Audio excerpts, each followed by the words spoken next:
What a fun day you've been having. I can see it written all over your face. You're shining. And that's not just the remaining anxious sweats from spending an afternoon courting a psycho killer. No, no. You are really feeling this whole romantic experience. Don't worry. I'll keep your dirty little secrets. Yes, please, thank you. But enough gentle ribbing. It's time to get back to business. All the appetizing singles have arrived for dinner, including Trickster. Great this year, too. We're not going to do the gag where we cram them all on the screen at the same time again. Just believe me, they're all here. And they're just as sexy and demented as you remember them.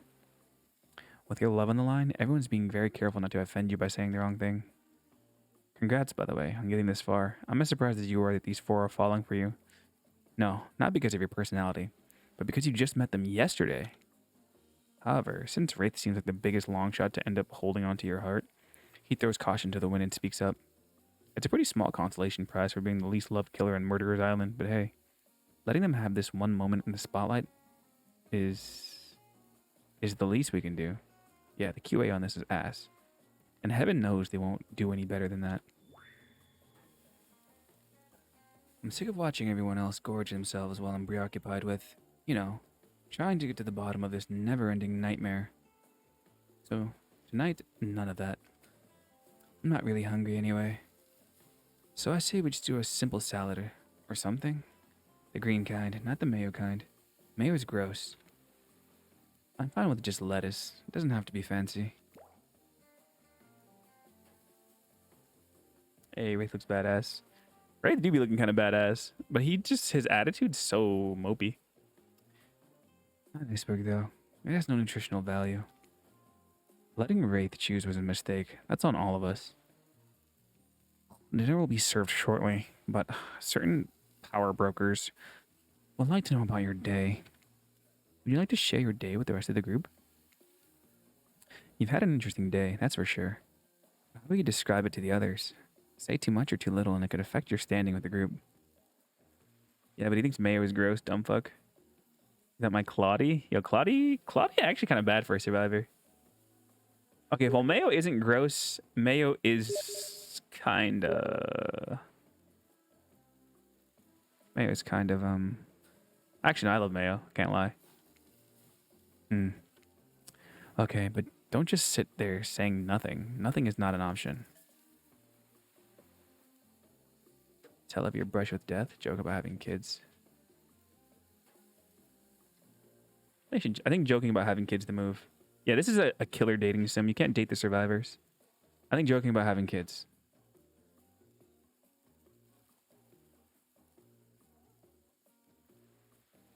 Mayo's top 3 condiments. What the? There are only 3 condiments.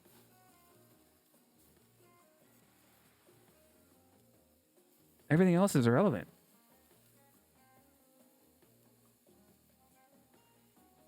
Definitely more than 3 condiments. Okay, maybe to you guys, but to people who actually have taste buds, there are only 3 condiments. Mayo, ketchup, barbecue sauce. Guess we know what the sequel is? I'm a joke about having kids, guys.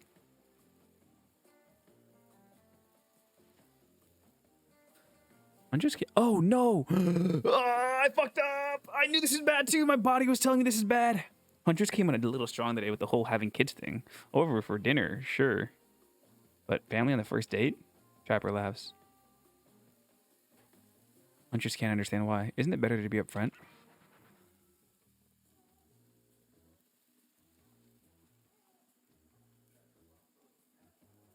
So you're saying you have a top 3 condiments list, even though it's wrong?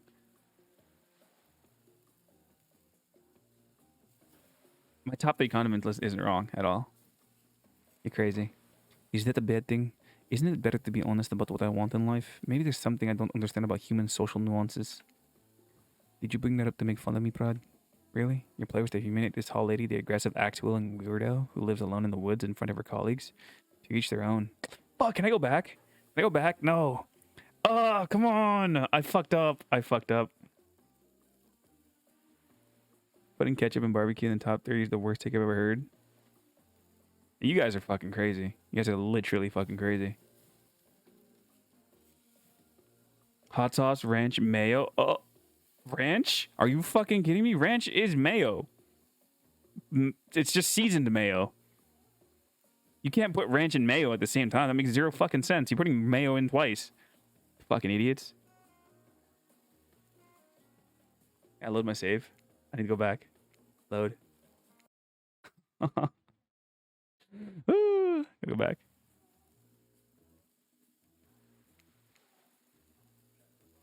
No, no. You really feeling this whole romantic experience? Okay. Skip.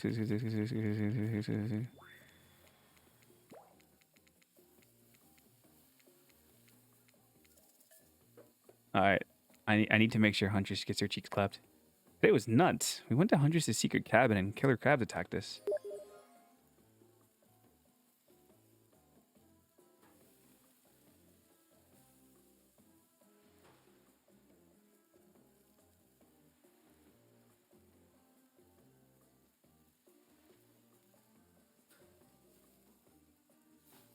So they taste the same, idiot.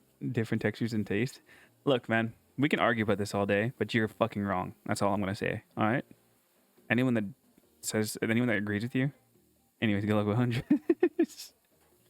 You're fucking wrong. It's true. I'll fall asleep tonight to the delicious sound of crunching crustaceans. That would never have happened on my yacht. I grind them up. Much more satisfying way to kill crabs. At least those kind of crabs. I have a little comb for the other kind. Oh my fucking god, brother. Brother. What? Huh? Fun fact about that, I actually read that those type of crabs are becoming like extinct, so to speak, because of their natural habitat being destroyed. Is that Zangief with the mask? Zangief has a little mohawk though, right? But it's basically... Dwight and Claudette bring out dinner.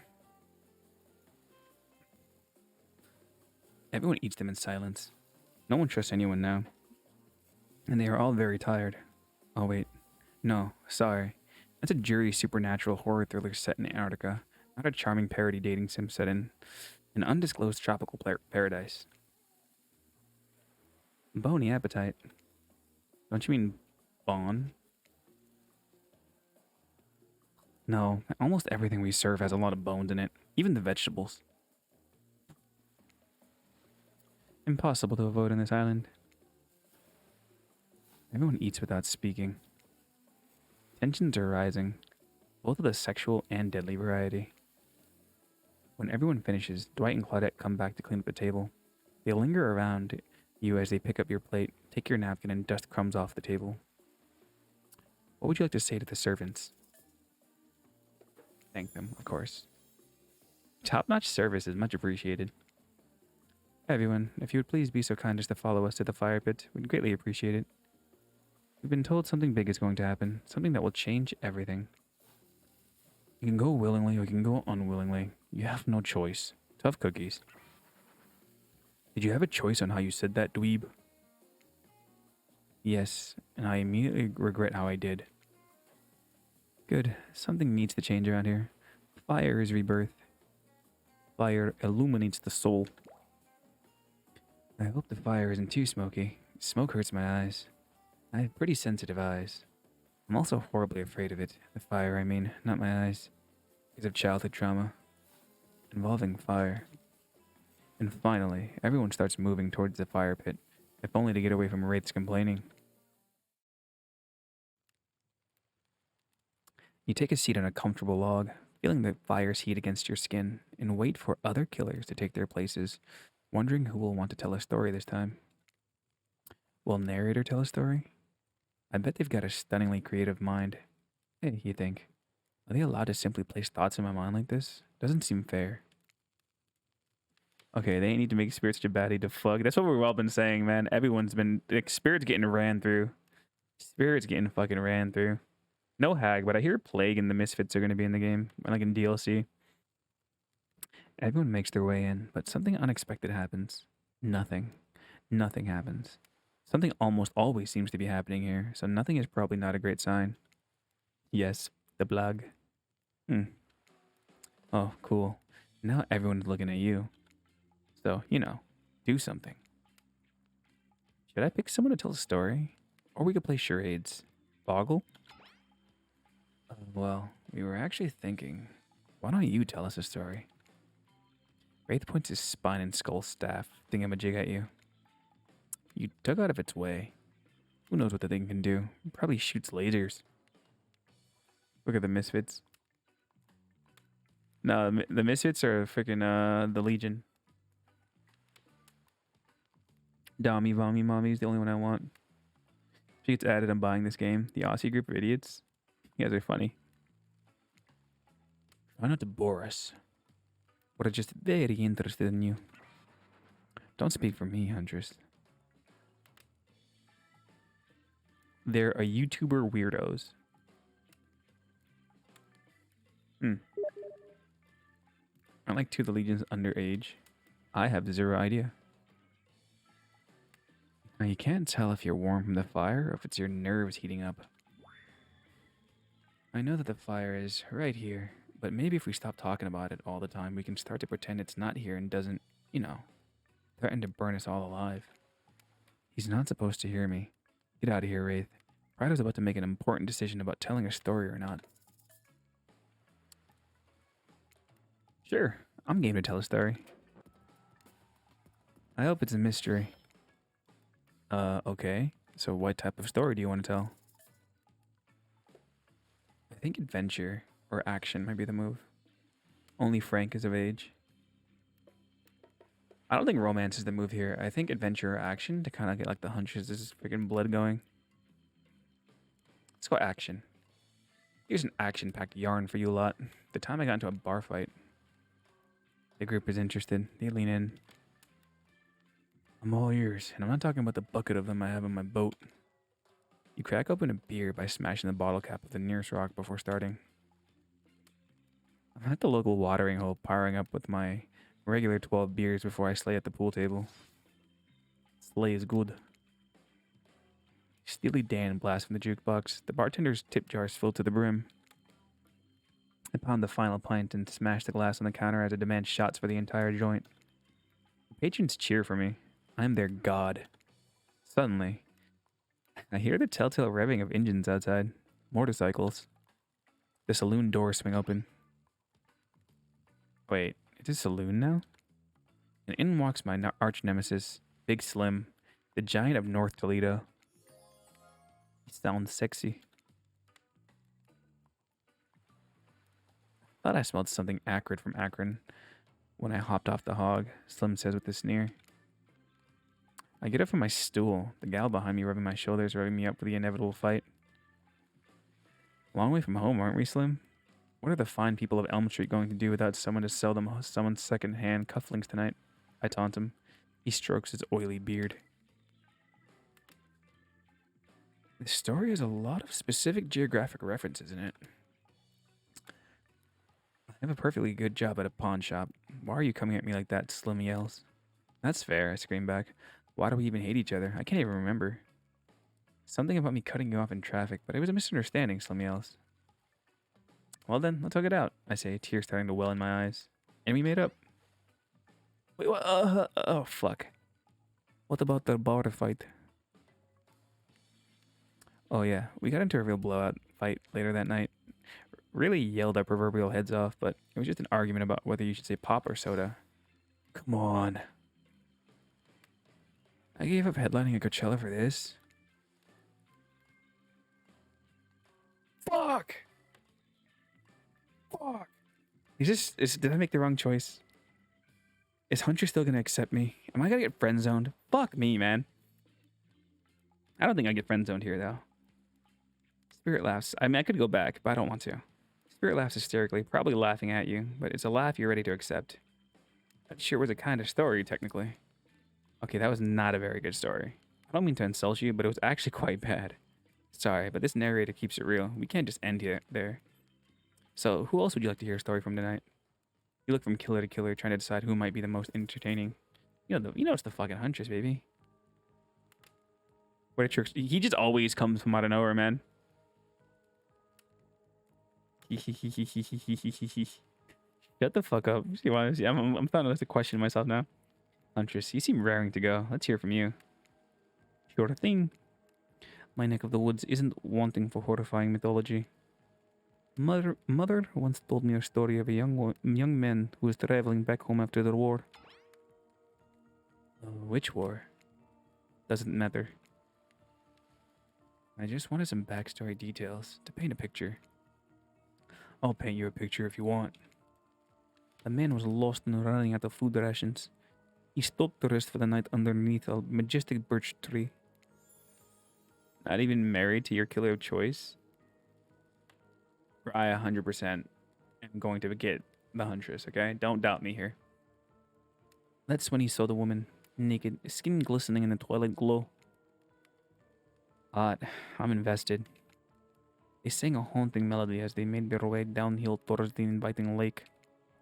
Enchanted by the music, the young woman followed to the parade of beautiful women until they stopped in a clearing next to the water. They turned to him and smiled.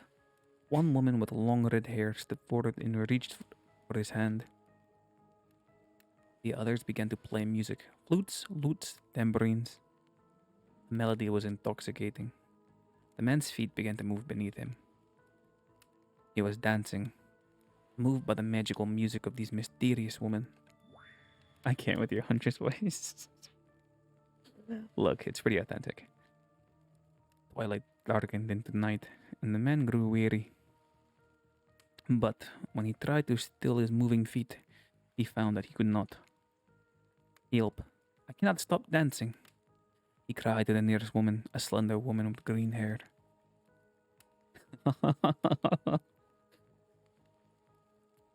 Thank you for the support, YMCA. I appreciate it. She drew near to him. He saw her features distort into something horrific. She was bloated, an eye hanging from one socket, skin the color of algae, a Rasolka. Her true self. You'll never stop dancing, she screeched at him. My sisters and I were drowned in this lake by men of your regiment. Consider this your punishment. The man cried out, but it wasn't me. Someone must pay, the Rasolka said, her voice filled with briny malice.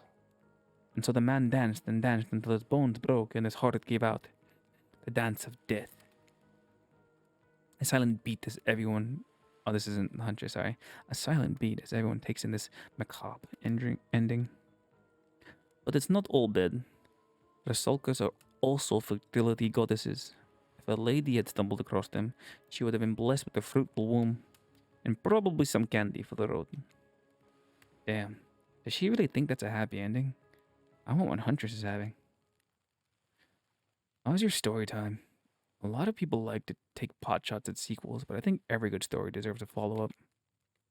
When you think it's the end, the sequel is almost never as rewarding as the original. That's why I'm much more a fan of this episodic style of storytelling. Knowing it's a series takes a lot of pressure off any individual installment and builds a greater sense of community between audience and creator. Tell me, Pride. If you could delete any sequel from existence, what would it be? Don't answer that. We don't actually care. We're just here to make sure that it will seamlessly move on to the next segment of the evening. God forbid my small talk get in the way of a romantic Twilight moment. Dwight, I'm going to need you to shut your yap trap. You know that we need to get back to that thing we do whenever we're not on screen. Okay. You have fun tonight and try not to wink end up dead. Why did you say the words wink out loud? And what kind of double entendre are you getting at with the end up dead thing? Shut your yap trap, exactly.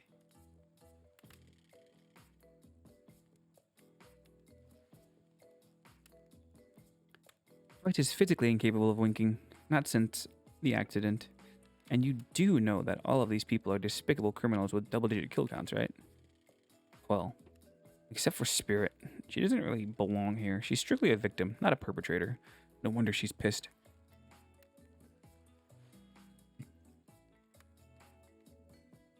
Did I hear somebody's trash-talking Spirit?